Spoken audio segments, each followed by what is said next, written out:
নমস্কার, নন্দিনী সাতকাহনের আরও একটি নতুন এনার্জেটিক ব্লগে আপনাদের স্বাগত। আশা করি সবাই সুস্থ এবং ভালো আছেন। আজকে অনেকটা লেট করেই ভিডিও শুরু করলাম। মোটামুটি এতক্ষণে ঘরের অনেক কাজ করে নিয়েছি। সব ঘরের বিছানা গোছানো, ডাস্টিং, এমনকি ঘর ঝাড়মোছ করাও হয়ে গেছে আমার। সোনার আর আমার ব্রেকফাস্ট হয়ে গেছে অনেক আগে। হাজব্যান্ডও বাজারে গেছে, এরই মধ্যে বাজার থেকে চলেও আসবে। গতকাল 3টে চিচিঙ্গা এনেছিল, সেটাই এই যে ছুরি দিয়ে চেঁচে চেঁচে খোসাগুলো ফেলে তারপরে ধুয়ে নেব। আর খুব ধারালো ছুরি দিয়ে এটা করা যায় না, তাহলে চিচিঙ্গাগুলো কেটে কেটে যায়। তাই একটু কম ধারালা ছুরি দিয়ে এই যে ভালো করে আঁশগুলো ছাড়িয়ে নিয়ে তারপরে ধুয়ে নিয়েছি। ঝিরিঝিরি করে কেটে এখন কিছুক্ষণ নুন মাখিয়ে রেখে দেবো। বিভিন্ন কারণে অনেক দিন ধরেই প্রচণ্ড ব্যস্ত আছি, তাই ভিডিও শুরু করব না করেও শুরু করলাম। সত্যি কথা বলতে সব দিক সামলে মাঝে মাঝে এতটাই ব্যস্ত হয়ে পড়ি যে ভিডিও করার হয়ে ওঠে না। ভিডিও করে কাজ করতে গেলে কেন জানি না অনেকটা সময় বেশি লাগে। যাই হোক, তারপর ভাবলাম যে ভিডিও করে রাখি, এডিট করতে পারলে ভিডিও দেব, না হলে কয়েকদিন অফ থাকবে। আসলে ঠিকমতো ভিডিও দিতে না পারলে, রেগুলারিটি মেনটেন করতে না পারলে রিচ ডাউন হয়ে যায়। তারপর সেই রিচ ওপরে তুলতে অনেকটা সময় লেগে যায়। তার পাশাপাশি আমি যেহেতু খুব সাধারণ একজন গৃহিণী, আমার কাজকর্ম খুব সাধারণ, তাই কোনো এক্সট্রা এমন কোনো ব্যাপার নেই যে যেটা দেখিয়ে আমি রিচ ওপরে করব। যাই হোক, আজকে খুব ভালো মতো আপনাদের সাথে শেয়ার করব স্টেপ বাই স্টেপ যে সঠিক উপায়ে আমি প্রতিদিন রান্নার পর আমার রান্নাঘর কিভাবে পরিষ্কার করি। সঠিক উপায় ফলো করে প্রতিদিন মাত্র 15 মিনিট করে আমি আমার রান্নাঘরকে দিই, এতেই আমার রান্নাঘর পরিষ্কার পরিচ্ছন্ন এবং ঝকঝকে থাকে। আগেই বলেছি যে ভিডিও করে রাখি, এডিট করতে পারলে ভিডিও দেব, না হলে ভিডিও দেব না। তো আজকে যখন আমি ভয়েস ওভার দিচ্ছি, আমি খুবই ক্লান্ত বলতে পারেন। কয়েকদিন ধরে প্রচণ্ড ব্যস্ত। আসলে এরই মধ্যে আমার মামা শ্বশুর মারা যান, সেইখানে ছোটাছুটি, অনেক রাতে বাড়ি ফেরা। তার একদিন পরে আমার বাবার অপারেশনের জন্য ভর্তি হয়েছে। অপারেশনের আগে বিভিন্ন টেস্ট, নানান রকম ডাক্তার দেখানো, এই নিয়েই চলেছে অনেক দিন। আমি আর আমার বোন দুজনেই সমান তালে করেছি, তাই এই যে ভিডিও দুদিন গ্যাপে গ্যাপে দিয়েছি। আমরা যেহেতু দুই বোন, তাই সমস্ত দায়িত্বই আমাদের ওপর, বুঝতেই পারছেন। এর আগের দুদিন ভিডিওতে আপনারা অনেকেই অনেক কমেন্টস করেছেন, আমি কারো কমেন্টসের রিপ্লাই দিতে পারিনি। সাধারণত আমি প্রতিটা কমেন্টসের রিপ্লাই দেওয়ার চেষ্টা করি। সব কিছু স্বাভাবিক হয়ে গেলে আশা করি আবার আগের মতো সব কিছু মেনটেন করতে পারবো। এদিকে কথা বলতে বলতে দেখতেই পেলেন যে চিচিঙ্গা ভাজা হয়ে গেছে। ঝিরিঝিরি করে কেটে নুন মাখিয়ে রেখেছিলাম।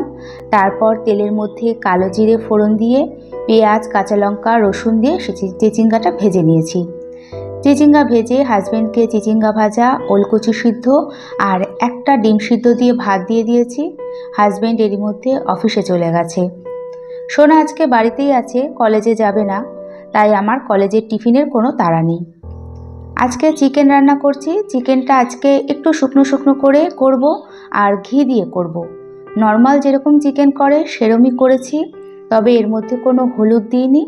আর নামানোর আগে দিয়েছি 2 চামচ মতো ঘি। এতে চিকেনের টেস্টটা দারুণ হয়েছে। যতটা পরিমাণ গ্রেভি রেখেছি এতটাও পরিমাণ থাকবে না, পরে আরও শুকিয়ে যাবে। এইভাবে চিকেন একবার হলেও রান্না করে দেখবেন, অসাধারণ লাগে খেতে। বিশেষ করে রুটি পরোটার সাথে সবথেকে ভালো লাগে।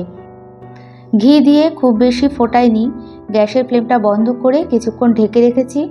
এতে ঘিয়ের গন্ধটা পুরো চিকেনের সাথে মিশে যায়, খেতেও দুর্দান্ত লাগে।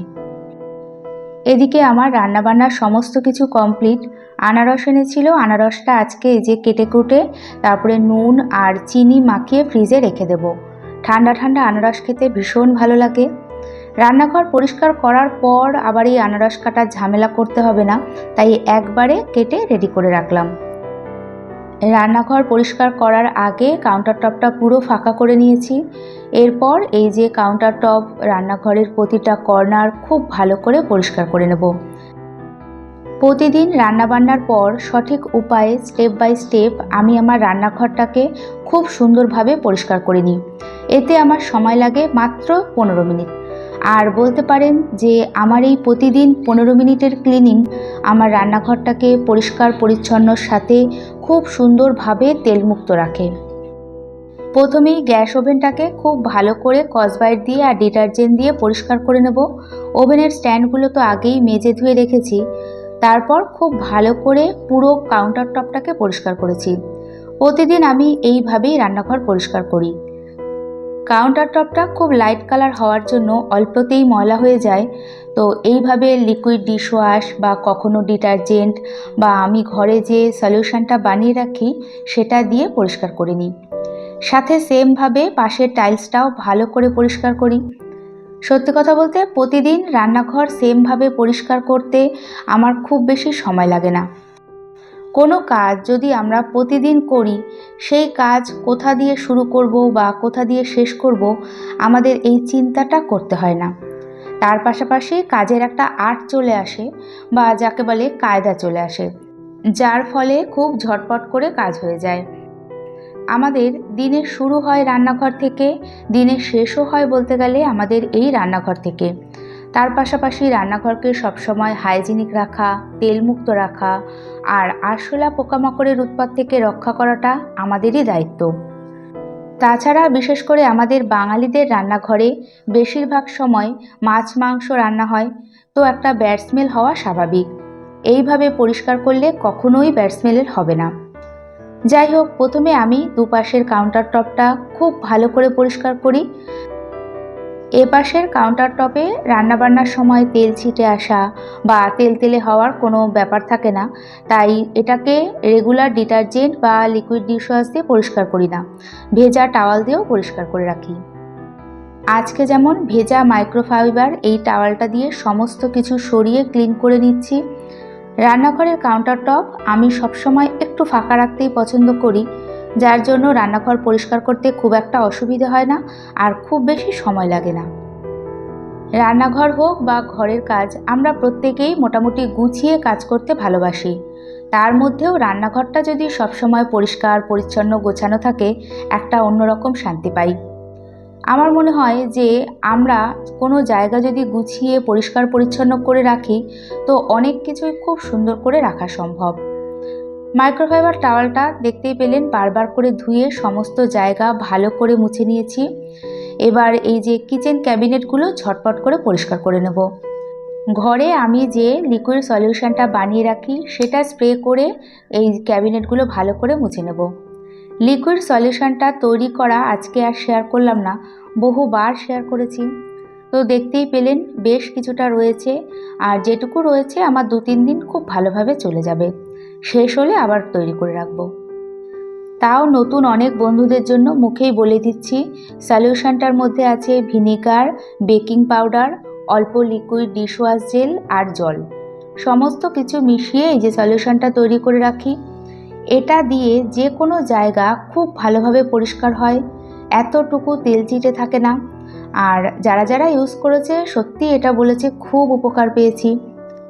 আমার কিচেন ক্যাবিনেটগুলো পুরোটাই ওয়াটারপ্রুফ, তো জল বা লিকুইড ডিশওয়াশ কোনো কিছুই এর ক্ষতি হবে না, তাই নিশ্চিন্তে প্রতিদিন এটাকে ক্লিন করতে পারি, যার ফলে আমার রান্নাঘরের প্রতিটা কর্নার থাকে সব সময় ঝকঝকে তকতকে। সকাল থেকে রাত পর্যন্ত কতবার যে ক্যাবিনেটগুলো খোলা করা হয় তার কোনো হিসেব নেই, তাই যতই সাবধানে ইউজ করি না কেন একটু দাগ ছোপ বা হাতের দাগ এগুলো তো পড়েই। তাই রান্নাবান্নার পরে প্রতিদিন 15 মিনিট সময় রাখি আমি আমার রান্নাঘরটাকে পরিষ্কার করতে, এতে সব জায়গা ভালো করে ক্লিন হয়ে যায়। সলিউশনটা স্প্রে করে কিচেন চিমনির বাইরেটা বা সাইডের পোর্শনগুলো পরিষ্কার করে রাখি। আর কিচেন চিমনির যে নেটগুলো সেগুলো তো রোজ দিন পরিষ্কার করা সম্ভব হয় না, তো সেগুলো 15-20 দিন পর পর আমি নিজে তারপিন তেল দিয়ে পরিষ্কার করি। রান্নাঘরে যতই কিচেন চিমনি থাকুক তাও তেলচিটে ভাব হওয়ার একটা সম্ভাবনা থাকে, তাই রেগুলার এইভাবে পরিষ্কার করি, এতে আমার রান্নাঘর থাকে তেলমুক্ত। তার পাশাপাশি ভিনিগার বেকিং সোডা দেওয়ার জন্য এই যে পোকামাকড়ের উৎপাত হয় না, নিশ্চিন্ত মনে থাকা যায়। এপাশের ক্যাবিনেটটাও আমি সেমভাবে পরিষ্কার করে রাখি, তবে ওপরে যে ক্যাবিনেটগুলো আছে সেগুলো প্রতিদিন আমার ক্লিন করা হয় না। আমরা প্রতিটা গৃহিণীই চাই রান্নাঘরের কাজ তাড়াতাড়ি কমপ্লিট করে একটু ঘরে গিয়ে বসতে বা অন্য কাজ করতে বা রেস্ট নিতে। মানে সারাদিন রান্নাঘরে আর ভালো লাগে না। তবে আমার মনে হয় এই তাড়াতাড়ির চক্করে কোনো রকম রান্না করে রান্নাঘর পরিষ্কার করা বা ওই ভেজা টাওয়ালটা দিয়ে কোনো রকম গ্যাস ওভেনটা পরিষ্কার করে রাখা, সেটা আমার আর হয়ে ওঠে না, যার জন্য আমার সময়টাও বেশি লাগে। ক্যাবিনেটের ওই সেলফ দুটোতে ইনডোর প্ল্যান্ট রাখা ছিল, তো সেটা রেগুলার পরিষ্কার করি না, 3-4 দিন পর পর করি। আজকেও সেটা সরিয়ে একটু পরিষ্কার করে নিয়েছি। সব শেষে সিঙ্ক আর সিঙ্কের পাশের এরিয়াটা খুব ভালো করে পরিষ্কার করে নিচ্ছি। দিনের মধ্যে কতবার যে সিঙ্ক পরিষ্কার করি তার ঠিক নেই, তাও রান্নাবান্নার পর পরিষ্কার না করলে ভালো লাগে না। সিঙ্কটা পরিষ্কার করার সাথে কসবাইটটাও যাতে ব্যাড স্মেল না হয় তাই সব সময় ধুয়ে রাখি। একটু খেয়াল করলে দেখবেন যে আমাদের অজান্তেই কসবাইট থেকে কিন্তু ব্যাড স্মেল বেরোয়। তবে ছোট জিনিস বলে আমরা অনেক সময় এটাকে গুরুত্ব দিই না। তাই কসবাইট সবসময় ধুয়ে রাখা আর টাইম টু টাইম এটা চেঞ্জ করাটাও রান্নাঘর পরিষ্কার হাইজিনিক রাখার একটা খুব বড় পার্ট বলতে পারেন। তার সাথে দেখতেই পেলেন যে প্রতিদিন যে টাওয়ালটা ইউজ করি সেটা ভালো করে ডিটারজেন্ট দিয়ে আমি ধুয়ে রাখি। রান্নাঘর ক্লিন করতে করতে বাসনের জল ঝরে গেছে, বাসনগুলো গুছিয়ে রাখবো। তার আগে গ্যাস ওভেনটাকে ভালো করে শুকনো কাপড় দিয়ে মুছে স্ট্যান্ডগুলো সেট করে একবারে রান্নাঘরের কাজ কমপ্লিট করে রাখছি। সারাদিন কাজের পর যখন রান্নাঘর এইরকম পরিষ্কার পরিচ্ছন্ন দেখি, নিজেরও ভেতর থেকে খুব ভালো লাগে।